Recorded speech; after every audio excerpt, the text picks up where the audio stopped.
کافه های آمدیم در ولایت هرات که توسط بانوان ایجاد شده است. این کافه با کافه های دیگری که در هرات وجود دارد تفاوت دارد. اولین تفاوت این است که این کافه توسط بانوان ایجاد شده، در این کافه توسط بانوان سرمایه گذاری شده و توسط بانوان هم مدیریت میشه. تفاوت دوم این هست که در این کافه یک کتابخانه هم وجود دارد. خانم هایی که میاین در اینجا غذا فرمایش میدن و نوشیدنی فرمایش میدن میتونن که زمانی که در انتظار هستند از کتاب هایی که در اینجا گذاشته هست استفاده بکنن و مطالعه بکنن. این مکان برای خانم ها در هرات بسیار دلچسب بوده. در طول 4 ماهی که این مکان ایجاد شده هزاران تن از زنان هرات از این مکان دیدن کردند و به گونه گسترده هم مورد استقبال قرار گرفته. در برنامه کنونی می‌خواهیم که با مسئولین این کافه و با مشتریان این کافه صحبت بکنیم و برای شما شهروندان گرامی و باشندگان افغانستان و شهروندانی که بیرون از افغانستان هستند همین کافه را به گونه واضح توضیح بدیم که در اینجا چی کارها صورت میگیره و چقدر مورد استقبال صورت گرفته و کسایی که ابتکار کردن چنین یک جای را جور کردن در ابتدا چقدر سرمایه داشتن. تا ادامه برنامه با ما باشین. ان شاء الله کوشش میکنیم که مصاحبه های خوب و جالبی را ترتیب کنیم.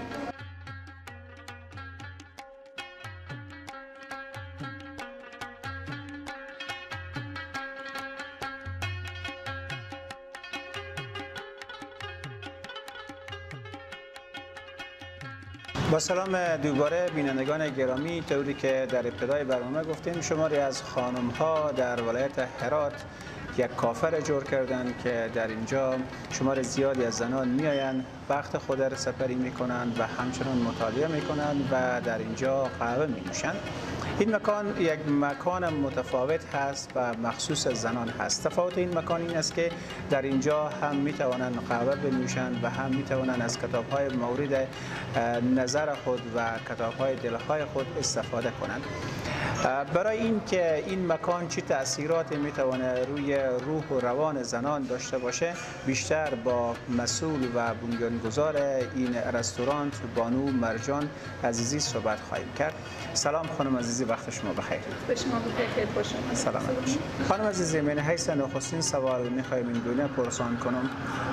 خب ما در شرایط قرار داریم که خانم ها اکثرا داخل خانه ها هستند، کمتر بیرون میآیند، اما آمدین یک سرمایه گذاری کلان کردین. ظاهرا میدونستین که ممکن هست سرمایه گذاری یک ریسک باشه.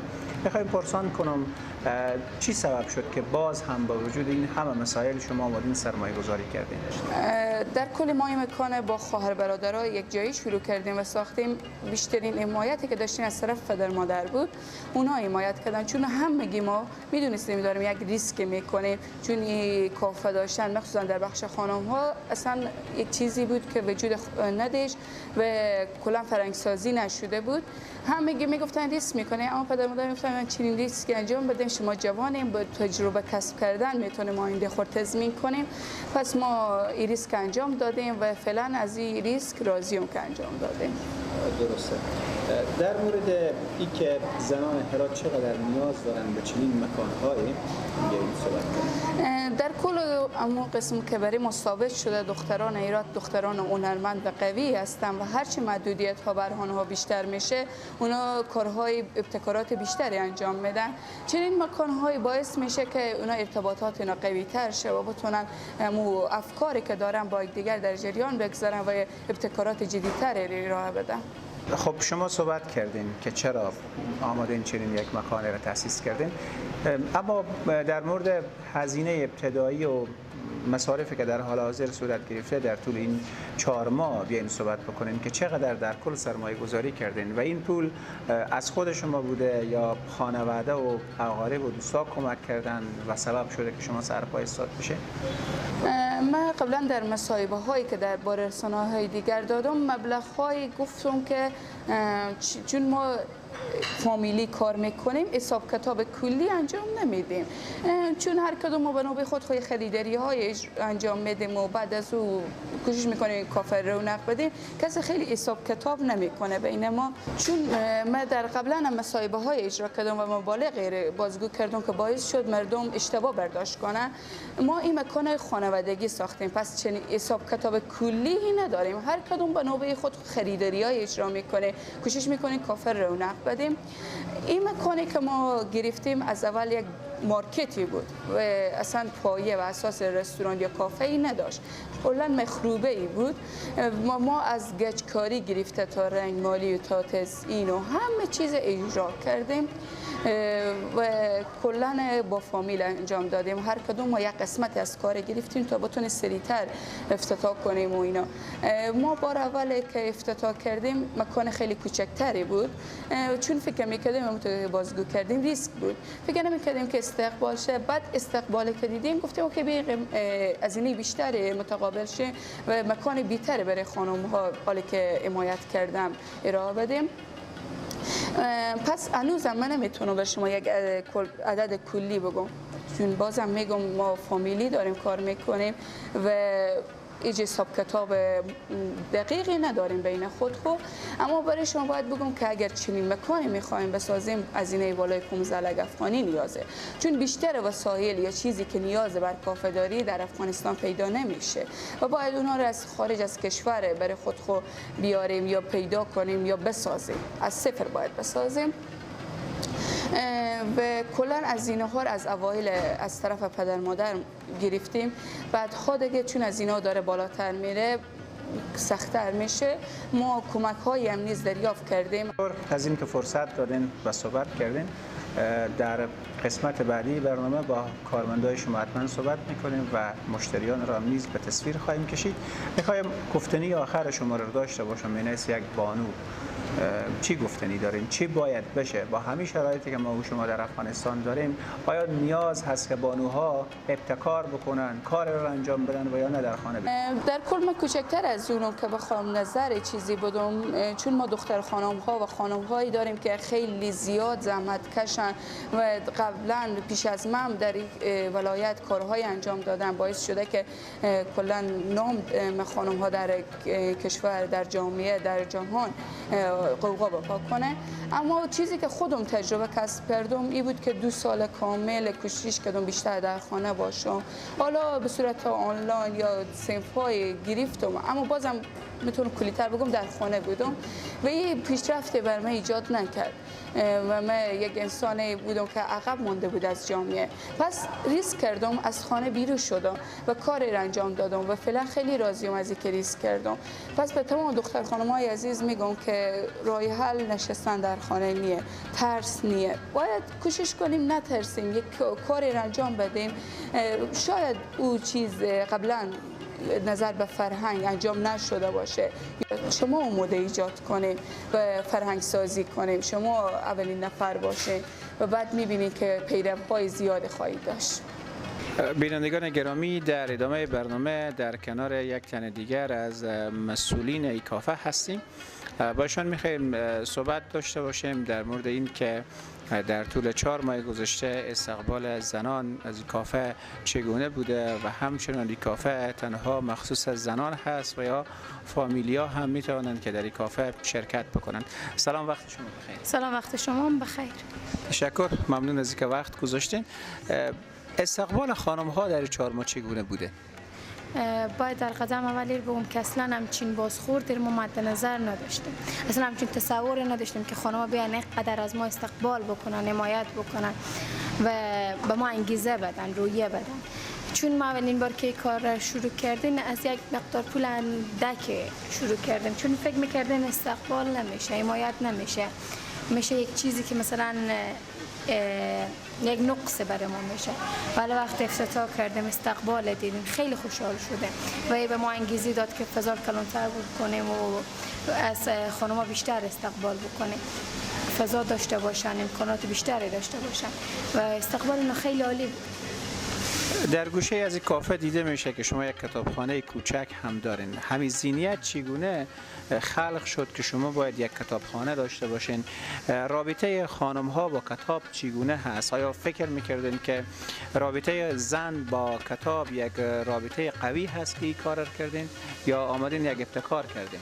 چرا اتفاقا ابتکار نمیشه گفت، یک ذهنیتی بود که خود ما مثلا خانمان ایر فکر کردیم و بیشتر این مفکوره از خانم خاطره جان بود که کتابان فعلا از اونای آنلاین بوک استور بیشتر بچه‌ها و دختر خانم‌ها اونا رو به زینام میشناسن. وقتی کار کردین هدف ماهی بود که ما مثلا فعلا محیطی برای خانم‌ها نداریم که بتونن برن از کتاب‌ها استفاده بکنن، کتاب خریداری بکنن، راحت باشن، چون کلا مکان‌ها مردانه هست.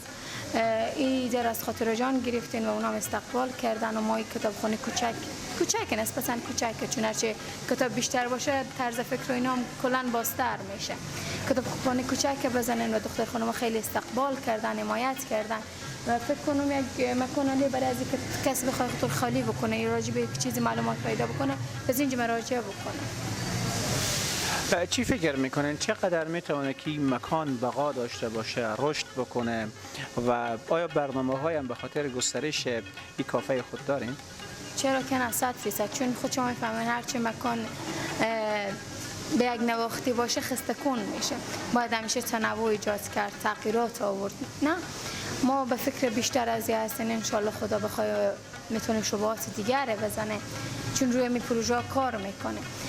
و سوال خب در پایان صحبت با شما میخوایم پرسان بکنم که آیا محدودیت های هم وجود داشته؟ آیا از سوی حکومت ممانعت های شده یا خیر، یا شما راحت توانستید این مکان را ایجاد بکنید؟ چرا اتفاقا استقبال شد از جانب امارت اسلامی، خیلی استقبال کردن، تو دیدن کردن از این فضا. ممانعت زیادی نداشتن، فقط خود شما میفهمید که باید ما چون مسلمانی باید همه چیز ما مطابق به اسلام باشه. فقط تنها کاری که بوده این بوده که ما که رو به روال ما همیشه حمایت اینا رو داشتیم و خیلی هم طرفدار مونن، فعلا حمایت میکنه. خب میشه باز هم یک سوال دیگه داشته باشم. پیام شما کوتاه چی هست برای خانم ها؟ هرات یک شهر هست، یک شهر بوده که در گذشته خانم ها هیچ وقت به خانه نشستن، کار کردن، بیرون رفتن، تجارت ایجاد کردن، تحصیلات در مقاطع بالا انجام دادن. حالا چی پیام دارین؟ با در نظر داشت شرایطی که هست خانم ها چی باید بکنن؟ به نظر من نباید خانم ها به یک نواختی عادت بکنن، باید پیشرفت بکنن، طرز فکری که دارن از او استفاده بکنن.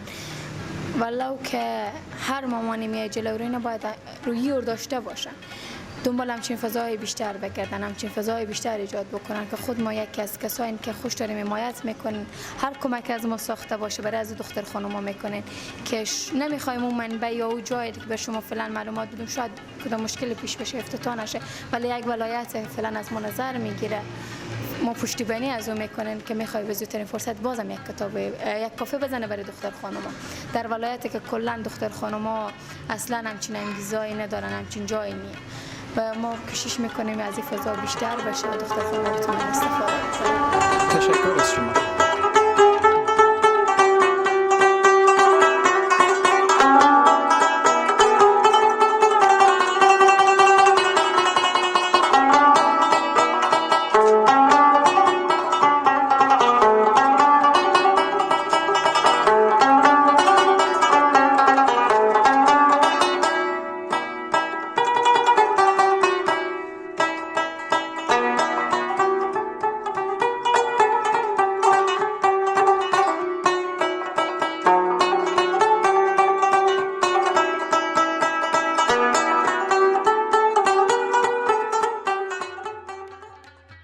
سلام، ممنون از اینکه وقت گذاشتید.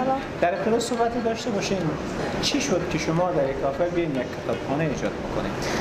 سلام خدمت همه بینندگان عزیز، خاطر جامی هستم، مؤسس پانزه جامعه شناسی و مدت 3 سال میشه کتاب فروشی دارم و من به 3 سال کتاب فروشی هم به صورت حضوری داشتم هم آنلاین. بعد بنابر دلایل مکان حضوری بسته شد و خیلی دوست داشتم دوباره پس مکان حضوری خوب برپا کنم وقتی کافه برای خانم ها ساخته شد، از طرف خود کافه برای ما پیشنهاد دادن که در کافه ما یک بخش دوست داریم از کتاب‌های شما باشه و من قبول کردم کتاب خود اینجا آوردم. درسته. استقبال خانم ها از مطالعه کتاب ها چگونه بوده؟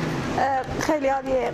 سال اول که شروع کردم خیلی خوب نبود، ولی به این سال خیلی تلاش کردم که به راه‌های مختلف، به طریقه‌های مختلف اونا با این فرهنگ آشنا کنم و هر سال زحمتام بیشتر نتیجه میده و شاهد اینم که می‌بینم چقدر از خانم‌ها و دختر خانم‌ها به مطالعه روی آوردن.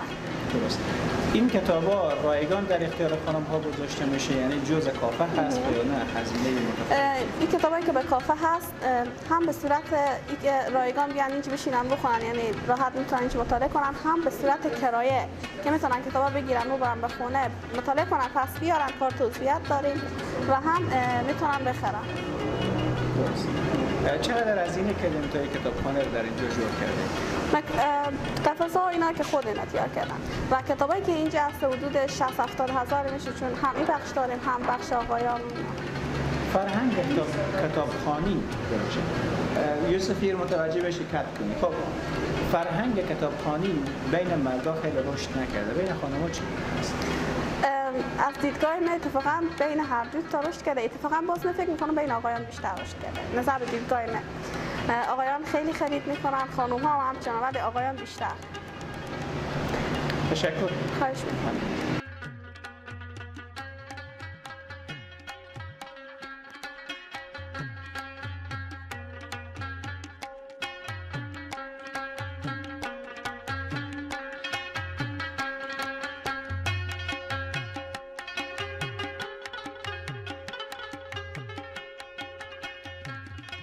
بله بینندگان گرامی، به پایان برنامه رسیدیم.